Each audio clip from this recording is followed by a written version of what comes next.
some are, of the more like 500,000 level on, or 100,000 level maybe on Really, Spotify. who? We'll, We'll get to it. the bigger band. I don't know. So We love small bands here. Let's start the small band. So, ladies and gentlemen, earlier last week, the gentleman from this one man metal experiment called Bullvine contacted me for an interview. Great interview, by the way. It's been up for a week now. Check it out. Alfred Key the fourth. That's very distinguished. The fourth. Great conversation with him. Finally good to meet him because I've spoken to him before. I did a review on their previous album. Now it's a one man project. And Alfred was telling me what influence he has. And there's a lot of influence. In like Black Flag, and we were having a good discussion about that. And I think it's, his project here, Bullvine, and his latest album, Mental Breakdown, is just a great example of DIY one-man metal projects, which, there's plenty of. Think of guys like Dan Swano, think of guys like Mortis, think of guys like Ethnor, think of, or even Varg, should I say. But there's a lot of people out there doing it themselves because they don't want to deal with people. And I could totally dig that. And, Alfred Key the fourth is just another person doing that. And he did a great job here with Mental Breakdown. I think the album is very personal to him. The lyrics really come from him. The artwork comes from him. This is really his project. He did everything for it. So, great job here for just working on his own here. So check out, I've got the Bandcamp page up here. What genre would you say this was? It is, I don't know if I want to call it like death metal. Because it's a little... No. Yeah, it's like, I don't know, what do you think it is? I think if we're going to peg it down, it's closest to black metal, but... Like one-man black metal. One-man black metal. It's got to be... Its own genre. But it's definitely not black metal, because... Yeah, it's not Kravolta enough. Well, it's lacking black... It does have some blast beats, I would say. But yeah. It's not a drum album. And his lyrics aren't very black metal. You might want to call it experimental black metal, but I've listened to experimental black metal, which is highly pretentious. Yeah, he's not going for that pretentious. He's not going for that pretentious at all. No, this is from like him. This is from the heart. These lyrics. You could call it like punky, like really crusty. It's crusty. Bare bones black metal, but there's a lot of crusty black metal out there, and it doesn't sound like that either. Yeah. So it's really hard to describe this music. It's not very European though. It's not. He's not going to have that flair at all. But no, it's definitely worth checking this guy out. He is definitely a small creator on Bandcamp. Check him out. Bullvine. Call it more like highly, like noise black metal maybe. Yeah, it's definitely chaos. Yeah, it's Greg Ginn inspired chaos. Yeah, I can hear that definitely. Yeah. And the punky elements that definitely is the lo-fi and kind of like, which is cool. It sounds like it's falling apart in a lot of places. That's okay. Which is, I think, an aesthetic choice. Yeah, no, I like it. I like I discussed this with Alfred, and and I like what he's doing here. I think he's doing a great thing, and I know he'll continue doing his albums, alone. But he's got a great work ethic. So. What I liked most about it was that it's highly demented. Yes, it is. Like in a good way, but it's just like that's what he's going for. It makes you a little worried to listen to. That's effective. It's You bring something home from you. So you're like, I hope Alfred's okay. And that's Alfred okay? I think he is. Okay, I think he's fine. But I think he's we discussed, he's gone through some shit, and I thought it was, the album was just a really great reflection of that. And he's got where the music comes from. Metal come from here, not here. And that's Alfred. So he's doing a great job. So continue on, Alfred, and I hope to hear from you again, and I hope to hear more of your records. And everyone check out his record, okay? And give him some feedback. All right, next, these guys contacted me. Why am I clicking on that? These guys contacted me. These are a bigger band. These guys are a little bit bigger. Also on Bandcamp here. This album is also available on Spotify, by the way. Band called Hovenweep. Is it Hoven or Hoven? Hoven. I say Coven debate. That's right. It's probably Hoven, but I say Hoven. I say Coven, so I'm going to say Hoven. I apologize, guys. Let us know. And comment down below. Thank you for contacting me, guys. This is an EP, 4 songs, debut EP, longer songs, a little bit longer. At a very controlled tempo. All the all the songs have that stoner kind of BPM, which is cool. It kind of reminds me a lot of like the Greek and Italian stoner bands I listen to. Very spacey stuff, very psychedelic, very psych. Very long, atmospheric, trippy tracks. Nice, solid, thick guitar tone in this. Even got like a spacey kind of electric organ in there too. So it's definitely great driving music, great desert music. Great. Gets a little bit gazy Drug at music. times. Yeah, get drug music, trippy. Gets a little bit gazy. And there's actually a song. I think the second track.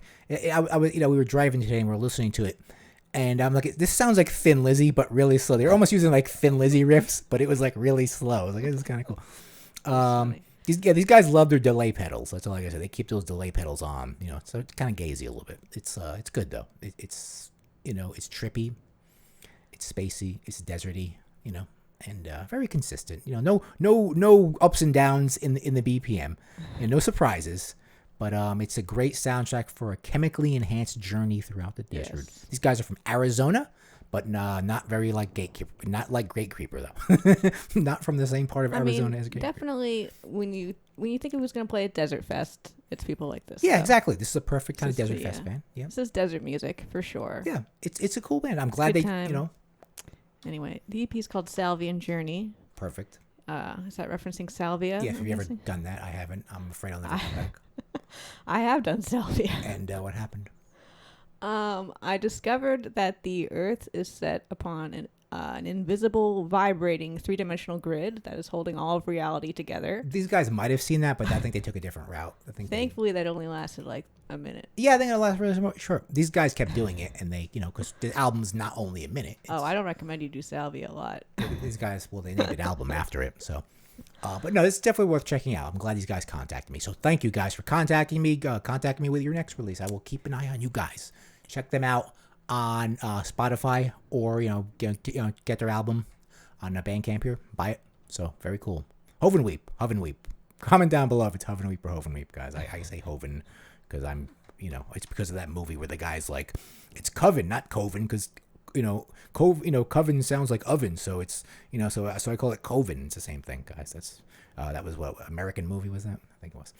So anyway, so Samantha found a band called Okkultokrati. Okkultokrati. And the name of the album is foreign, so please scroll down to it. Faster. Okay. La Ilden Lys. It is their fifth album. That's not Norwegian. No. I couldn't tell you really. They're from Norway, obviously. They are Norwegian. Yeah. And they're kind of speaking of black metal punk, I would say. This is a bit less punk than previous releases by them. But yeah, it's very thick, I would say. Very thick. It's very noisy and kind of riffy, but it's it's good. It's got the black metal vocal. It kind of starts as black metal, but the album doesn't really stay there, which is good. It's interesting. Yeah, I it's like great. It. It's I feel great. like I need to listen to it some more. It's in contention on my lists. It's very Cavalt. My many lists Very that Cavalt. I'm keeping for end of the year consideration. Yeah, worth listening to. These guys claim they were influenced by Black Flag, but I don't really hear it in this album. I think I've definitely heard that on an older release. Okay, so maybe they've moved beyond that because they've definitely been more punk in the past. Yeah. So. Okay. So they're getting more into like a, this is more of like rock. It's like from black metal, then it kind of gets a little like black rock and roll. A little bit. Great riffs though. Very riff oriented, very thick sound. Yeah, it's got that the Norwegian evil to it. There's a lot of venom in it. There's a lot of venom. Obviously, there's a lot of venom in it. There's definitely a lot of venom. Yeah. In this release. Yeah, like I said, great guitar sound. There's a lot of black rock and roll floating around these days, but these guys are very unique. They do not sound like anybody else. Yeah, they're like kind of going all over the place with this record, so it's good. It's got a nice underproduced production value to it too. It's not it's not all brushed up. It's not all clean. It's nice and got a nice DIY sound to it. Like black metal should. So, like Norwegians do, they record it with like, a Fisher Price microphone or something. Well, no, it wasn't that bad, but it's good though. Check this thing out. Yes, the album's called La Ilden Lys. La Ilden Lys. Comment down below if you know how to say that. We need a lot of help around I here. can't pronounce all you weird foreigners. Okay, I can't keep up with your weird language.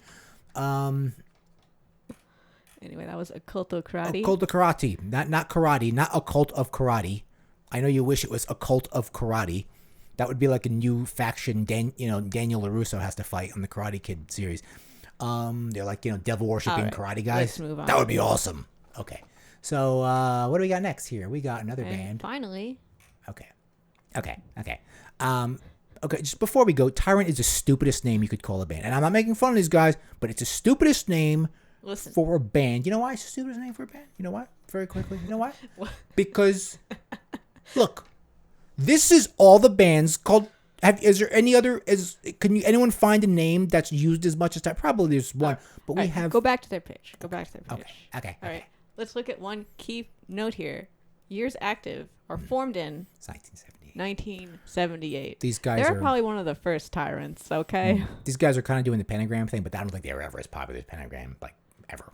I'd never heard of them before. Never even in the past. But yes, this is an old band. As you can see, they were formed in the last decade. Look at these guys. Bunch of blues daddies. Look at these guys. All right. Scroll down to the albums. Okay. As you can see, last album was King of Kings in 1996. Yeah, so... But we're here with their fourth album, Hereafter, Triumphant Return. They're kind of doing the Sirith Ungle thing, They are kind of, except they were never as big as Sirith Ungle. No, not even close. No, these guys are like a bar band. But we found them. But I really liked this album. It's good. I'd never heard of them before. I just listened to it because it was new, and it's good. If you're looking, there's a lot of retro metal these days. A lot of like either young people trying to sound old or old people coming back and trying to sound new. But these guys sound like, to me, they sound like Black Sabbath with Ian Gillan. That's what they sound like to me. Like that's my interpretation. I hear Born Again in this. Like that album or not. I like that album. Actually, interesting fact about all the bands that named Tyrant. Maybe some of you know this out there, but Saint Vitus, their first, they're actually the first band. That's one on of the things here. you found trying to find Tyrant. Yes, if you look at the first thing here, no, it's not them. Sorry, it's one of them. It doesn't matter. But yes, what will help you is this Tyrant is a heavy metal band from the USA. Yes, I had to go down this list and I had to hit it like about 20 times before I found the proper Tyrant. But yes, they have a very classic heavy metal sound, not too complicated, good riffs. Maybe they're named after the Judas Priest song, Tyrant. Who knows? Nothing too proggy or technical. Nope. It's just like, some good times. Sounds like Sabbath worship. Sounds like, second wave Sabbath. It's like second wave Sabbath. One of the second wave Sabbath bands, just like Sirith Ungle. And the band just Tyrant, just quickly on this name, there's bands of all kinds of walks of life. There's black metal bands, there's goth metal bands, there's like Italian bar bands that no one ever gave a fuck about called Tyrant. There is so many bands called Tyrant. Just go down this list, people, and just look. I'm sure bands called Tyrant. You should open every one and find the oldest band. I bet you this Tyrant is one of them. A lot of these bands are discontinued since like 1992. But they have them. But that's what's amazing about the Metal Archives. Like they have a record of all of this, all these obscure notes, these footnotes in metal history. All right, we're talking about this album right now. Oh yeah, right. Do you have anything to say? Yeah. So okay. So like I said, it was a lot like Black Sabbath. There's one of the tracks called "Pieces of Nine," and it sounds a lot like they're using the same riff as "Children of the Grave" from Black Sabbath. It's the same riff. Why? Just it's not even like a tribute to it. Like they're literally just stealing the riff. Not that I care. I don't even like that song from Black Sabbath. But yeah. By the way, they only have 2,100. That's more than most bands we talk about. Yeah, but you think they've been around so long. That's 2,100 streams, 2,100 hits on Spotify. I take it you didn't like Tyrant. They weren't my favorite of these bands. I think I like Okkultokrati a lot better than these guys. They just kind of, they just gave me that kind of like, old guy bar band. Like we're playing at Connections tonight. I found them very listenable. It was just a good time, and I think this, other than maybe this riff you allege that they stole, I'd have to listen riff? Again. It didn't jump out at me on my listen, but maybe it's in a different key, but it's the same riff. But Children of the Grave. I listen to a lot of bands try to do this kind of stuff and they fail. There's a lot of young bands trying to do yes, this. when I find a band who does it well enough for me to be like, oh, I really like this. These guys originally weren't doing this sound. I mean, so they're just not, they're not. I take note, and that's why I wanted to share it with everybody. No, it's good. It's good that, this is out there. And it's good that, these old guys are doing this. And they're not trying to sound new with this album. This, like I said, this thing sounds like Ian Gillan Black Sabbath. That's what it sounds like to me, which is cool because no one really is, there's a lot of bands trying to, recreate these sounds. And everyone kind of avoids that one as if it was some sort of thing you're not supposed to touch. But I like touching it because I like that album. Fuck you all. It's a good album. With the Demon Baby? Yeah, with the Demon Baby. It said when they interviewed Ian Gillan regarding that Demon Baby, he said he found it so disgusting he threw up. Like, what a wimp. Like, that made you throw... That made you throw up? It's just a picture of a demon baby. Like, God, you see that every day. Yeah, back then, I guess, like, it was like, oh my God. But today, it's like, yeah, it's a demon baby. Big deal. There's a lot of living demon babies running around, All right, that's Tyrant. Hereafter, give it a listen. Don't listen to Maledictus. Yeah, no, it's good. It's just, it is what it is. Okay, and for the biggest band you have here, and maybe some people are going to be like, oh, look at these guys. Look at these guys. They got a nice photographer, these guys. This isn't really a metal band, but I always like these guys. Close enough. Yeah. They're influenced by a lot of, all kinds of bands. So, I was like, oh, they came out a new album. We got to hear this. And it's a fun album. This is Horizont. Horizont. The album is Sudden Death. Wait, where do you think they're from? Yeah. Oh, Sweden? Yeah. Obviously. I mean, just they're look at these guys. throwing off that vibe pretty hard. Yeah. They're like, oh, we're from Sweden. We're trying to sound like we're from 1979. So this band is another Swedish band that does not have their own sound. Like every Swedish band ever. Every Swedish retro band ever, which is every Swedish band right now, especially Ghost. But this new album is exploring a whole bunch of different sounds, which is great. I guess I like to hear a band do other people, and these guys do it well. What were some sounds that you heard? So opening track, I got hit in the face with ELO, Electric Light Orchestra, and I was like, this is great. I like this. It's a good start. Others tracks sound like Queen. Others like prog rock, like Yes. The song Archaeopteryx, that almost got Pink Floyd. Like, that got kind of Pink Floyd. It's Archaeopteryx in flight. Archaeopteryx in flight. That thing has a prehistoric bird. The Archaeopteryx. I looked it up. It's not a dinosaur bird. It's a prehistoric bird, like around the same time as a saber-toothed tiger. Okay, Archaeopteryx. And it's a very Pink Floyd kind of song.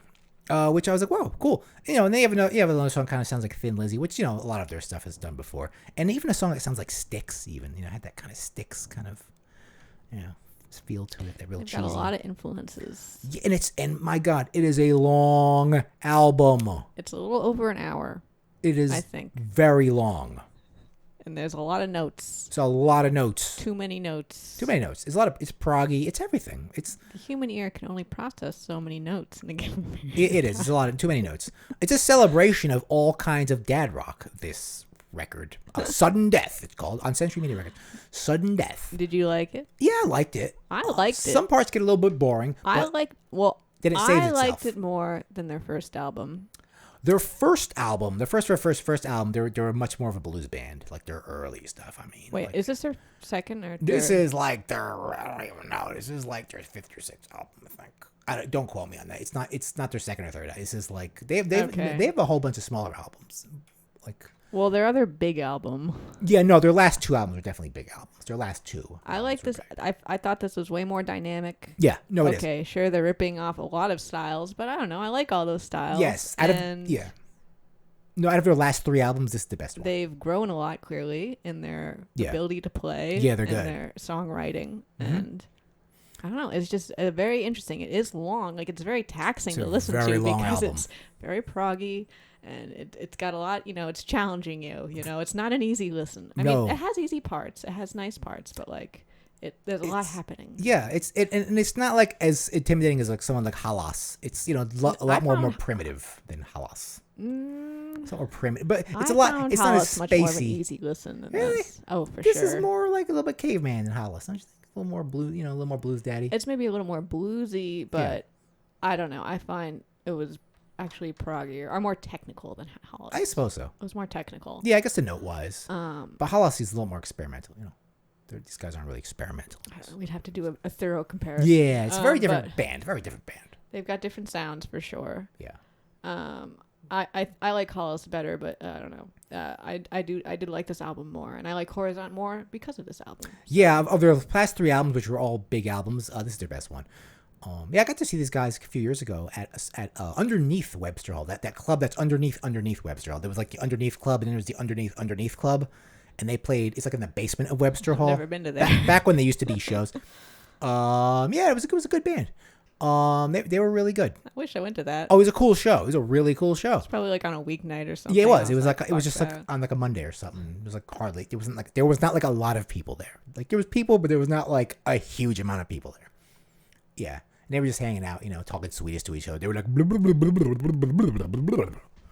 I will say, I know this is kind of a bitchy thing to say, but yeah. I think the only thing holding me, at least me, back from really loving this band, and I think this band from being really remarkable, is having a more dynamic vocalist. Yeah, he's been singing the same way. And a more charismatic vocalist. I think the bass player sings sometimes too. The bass player's name is Magnus. They sound very similar, if that's true. Yeah, I've never noticed. Yeah, maybe in their older stuff, because when I saw them live, they let the bass player sing a song. Yeah. Oh, that's nice. Sometimes they sing in Swedish, though, which is great. I like when people sing in their own languages. That's fine with me. I think more bands should sing in their own languages. They don't have to be. I don't need to understand you. It's fine. It's about the feels, not about the words. Yeah. So I like their names. This is Axel, the vocals. I'm sorry, Axel. Axel and Charles on guitar and David on guitar, and then the best is Magnus on bass. Magnus. He's the best. Magnus. What about Pontus? And Pontus on drums. Pontius. Magnus. Pontius. These guys are great. Yeah. Whenever there's music again, you should. And I was wondering if these guys had disappeared. I think I even mentioned it maybe a few weeks ago. I was like, oh, whatever happened to Horizont? They ever disappeared? And then boom, they come out with this double album. It's massive. It has to be a double album. Yeah, if this is on vinyl, this is 2 records, maybe even 3. Yeah, this thing's tremendous. But yeah, just check it out. If you like dad music, these guys are recreating your dad music really well. But like the good stuff. Yeah, and not like heavy stuff either. It's more just dad rock. Just doing a good job with it. But not like not in a cringy way. No, it's they put their own feel on it, but they do it well. They're good musicians. So yeah. So that is all for our music reviews.